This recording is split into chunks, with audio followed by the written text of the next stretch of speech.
Swadikap, the 5th of May, Wednesday today. I'll start off first with the numbers, and we have quite important information as summarized by Dr. Apisamai just now regarding Bangkok in particular and the actions taken to curb the spread of COVID in Bangkok in particular. Today there was also the cabinet meeting as well here at the Government House. So firstly, with the numbers that we have for today, new confirmed case recorded for today is 2,112 cases, the majority of which 1,955 are from local transmission. A small number, 152, are from active case finding, and 5 cases from within the state quarantine system. There are 1,886 new recoveries recorded for today, so as compared to 2,112 new confirmed cases. So quite a high number of recoveries for today. Still, the number of confirmed cases is over 2,000. We have active cases still under treatment in hospitals now, standing at 30,222, as you see on screen. And out of this number, there are 1,000 plus, exactly 1,042 cases which are considered of critical condition. And from the cases of critical condition, of that number, 343 cases are cases of patients on ventilators. 15 new fatalities, unfortunate to report, making the cumulative total of fatalities in Thailand now standing at 318. The 15 fatalities include 8 male and 7 female. Age range is 50 to 86, median age 68. You can observe that the median age of fatalities is mostly in the elderly group. In terms of the provincial and area distribution, we have 4 fatalities from Bangkok, 2 each from Natapanu and Sukhothai, and 1 each from various other provinces, mostly in the central area and 1 in the southern area of Thailand as well, as you see details on the screen now. 9 fatalities in close contact with infected family members. 2 had traveled from risk areas such as in Bangkok, and 1 fatality were those in close contact with confirmed cases. 1 also lived in risk areas, and 5 passed away within 1 to 5 days after receiving the test results. And today, the provinces with the highest number of confirmed cases are once again Bangkok at 789, and then followed by Nonthaburi, Samut Prakan, Chonburi, and Surat Thani. So the observations from the briefing that we had just now in the Thai language, just some observation. Firstly, that the infections in Bangkok and the peripheral area, the surrounding area of Bangkok remains relatively high. We have active case finding missions, as mentioned the other day, carried out in many districts in Bangkok, such as in Pathum Wan district, on about 30,000 persons, and 162 confirmed cases were found and are being treated. There are 304 in the high-risk groups, and they've been asked to quarantine themselves and observe symptoms because they are considered in the high-risk group. And during these missions, survival kits have also been provided. The Bangkok Metropolitan Administration is carrying out more active case findings in communities, aiming at approximately 2,000 active case findings per day. And other communities will undergo the same kind of mission as in Pathum Wan. Pathum Wan district, I mentioned about that. There will be more active case findings in other districts, including in Bon Kai, as well as Bon Kai Patana communities, with the goal, as I mentioned, of around 2,000 or more active case findings per day. Mostly these are communities that are quite congested with people living in these communities, dense population, and with many businesses as well. The BMA will also discuss on how to administer shots to risk groups in particular within the capital.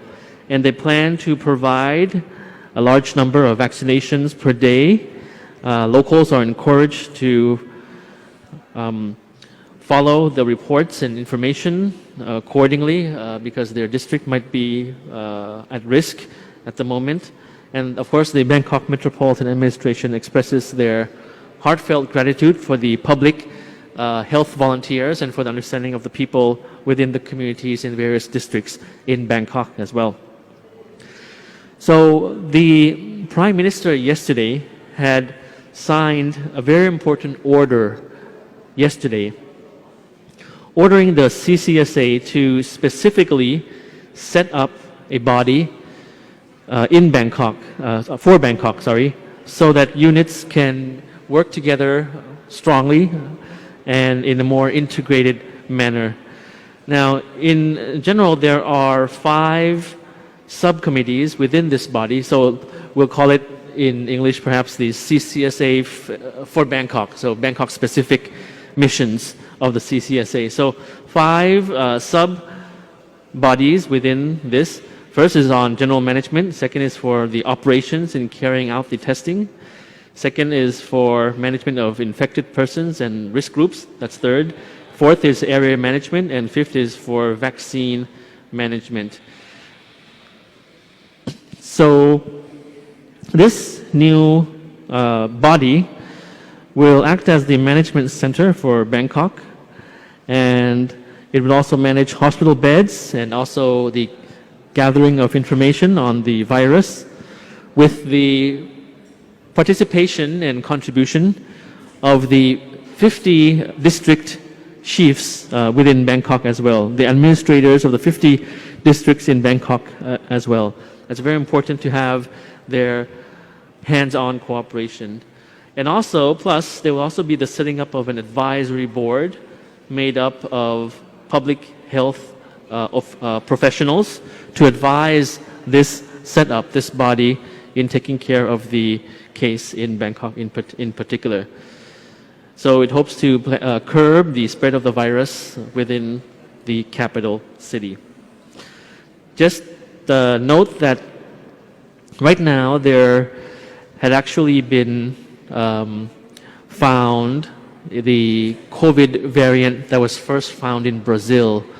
So we found this variant in Thailand, but rest assured that it was found only within the quarantine system and not outside, not in terms of local transmission of the variant first found in Brazil.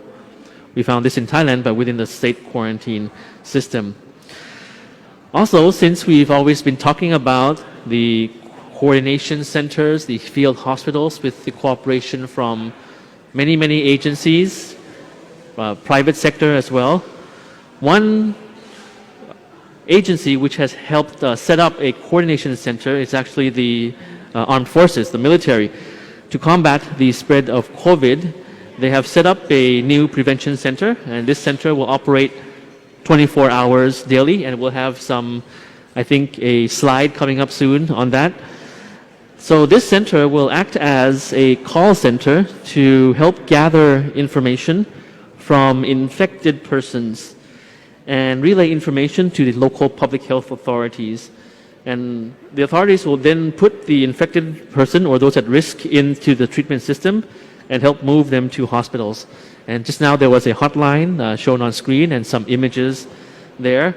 The military has also established 9 field hospitals and staffing this field hospitals with medical personnel from the forces. And the newly set up field hospitals can accommodate up to 2,828 patients with mild symptoms. And this is an effort to help ease the burden of hospitals. So very good to hear that all sectors of society, civilian, military, private sector, NGOs, and various private communities have also been contributing to this effort in Thailand. I'd just like to mention that I've learned that many foreign embassies here have been contributing very much as well, and we extend our appreciation for that. In the previous week, we made a shout out to various embassies and thanking them for providing accurate information, providing updated information to their fellow citizens in Thailand, to expats living in Thailand. Now, I'd like to give a second shout out, thanks for embassies, foreign embassies in Thailand practicing work from home. I have learned that the majority of foreign embassies in Thailand have been practicing work from home or have divided their work, their team, their personnel into two groups, alternating work times, staggered work times. So thank you very much for your cooperation for this kind of arrangement for your own staff in the embassies in Thailand. Now, I'd also like to say that today, the 5th of May, is actually World Hand Hygiene Day. So it's quite a good day. The meaning of the day is quite relevant for this day and age, of course. So according to the World Health Organization, they mark this as the World Hand Hygiene Day. The correct way to wash your hands and to keep COVID at bay, of course, is the correct way of washing your hands. That will very much help. So up on screen now, an infographic on washing hands properly. To sum it up, you have to use soap for not less than 40 seconds or clean your hand with alcohol-based sanitizer for at least 20 seconds. This is, of course, very crucial to keep our hands safe from COVID. So once again, DMHTT for everyone. It's the easiest way for us to protect ourselves from COVID. And please, you can find more information, as you see on screen, on the social media and website of the World Health Organization, as well as, of course, fact-checking all the information you receive in Thailand with the credible official sources that we have for you. So thank you very much for your attention, and we'll see you again next time. สวัสดีครับ ครับขอบคุณนะครับท่านรัฐพานุนพคุณ